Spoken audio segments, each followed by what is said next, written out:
I just want to start out by saying that I'm so fucking hyped for the next episode.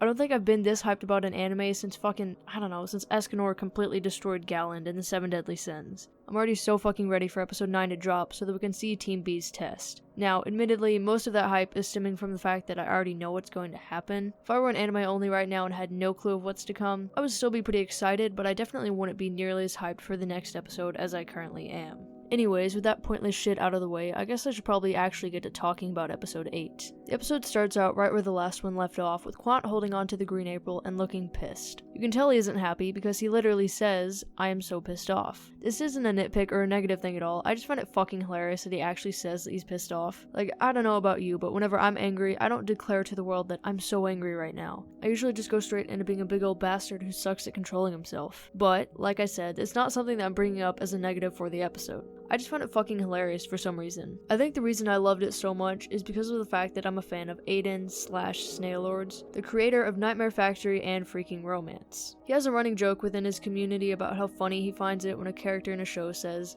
"I'm so stressed right now." So whenever Quant said that he was so pissed off, it just felt oddly familiar and a lot funnier than it should have. Okay, back on track. After that, Lero has a small rant about how Quant sucks at controlling himself, and basically says that the test is already over since Quant doesn't know how to hold back at all, even against opponents much weaker than himself. Despite all that, Quant surprises you a bit by doing pretty much the opposite of what Lero expects him to. He doesn't lose his composure, throw a fit, or take things way too far. Instead, he gives them a chance to run away, and they gladly take it. Personally, I feel like the reason he decided to give them a head start, knowing that he could easily catch up instead of just finishing things then and there, is because he needed time to cool down. You can clearly see that, like I mentioned earlier, he's very pissed off. He recognizes that he's losing his cool, something that you should never do in battle, especially not when you're fighting against opponents that are much weaker than you, opponents that you could very easily kill if you're not careful. And with that realization comes a bit of clarity. He decides that instead of ending things there and risking taking things too far in the heat of the moment, he needs to have some time alone to cool down a bit. At least that's my take on the situation, because despite how he's portrayed in the series, Quant isn't an idiot. He's an excellent scout and very clearly knows what he's doing. Just because he's a bit immature doesn't mean that he isn't a very smart and capable scout. He wouldn't have been able to make it to the top of the tower if he wasn't extremely capable. Now, I know people hate it when people compare the anime to the manhwa,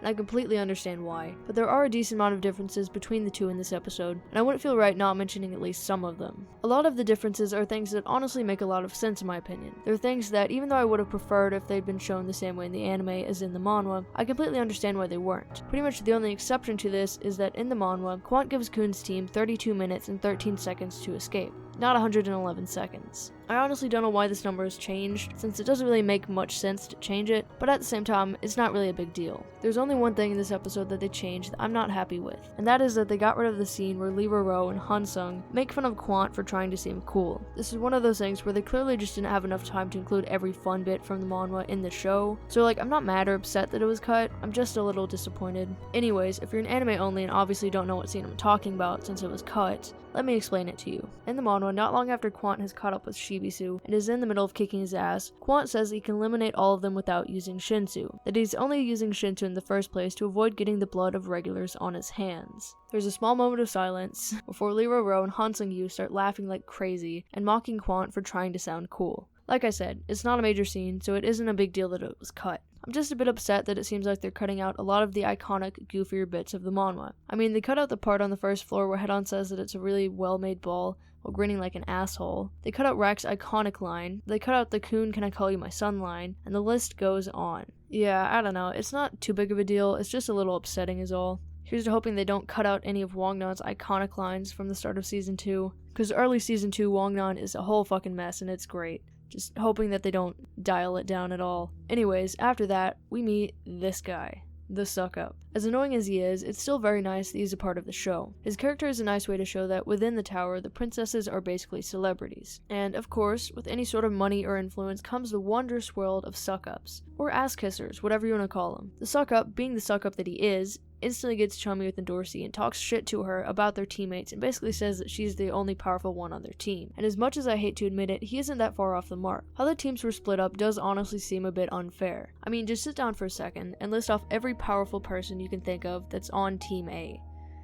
Let's see. There's Khun, Anak, the guy with the wings, don't know his name, but you know, the guy with the red wings. I guess kinda sorta Shibisu. Then, how about Team B? Who do they have on their side? Well, there's Endorsi, and there's Hats, then I guess kinda sorta Bam, and of course, how could we fucking forget Hwaryan, someone who's taken out an entire team on her own before, and also easily held her own against Endorsi. And that's it. I mean, the fact that they got stuck with fucking Paracule, the absolute bastard that he is, should speak volumes for how unfair the pairing is. You've gotta be real unlucky to have to deal with this bastard. Okay, enough Paracule hate, even if it was just a joke. I should probably get back on track. One thing I will say about this episode is that it does a good job of throwing twist after twist at you without it seeming forced or like it's too much. It does a good job of keeping you on your toes without knocking you off balance, if that makes any sense. And if it's any testament to what's to come, let me just tell you that Team B's test isn't any different. It sure as fuck knows how to keep you interested, and I'm just hoping that they do it justice in the adaptation. And lucky for us, we've only got to wait 1 week to find out. Obviously, the biggest twists this episode were all Khun related. They all came down to Khun just being Khun. One thing I will say about Khun that I really like is that he isn't just a one-note character. It would have been so easy for SIU to just make him the conniving character and that's it. It would have been easy to make him a very two-dimensional character, and people probably wouldn't have been too upset about it since A, he's cute,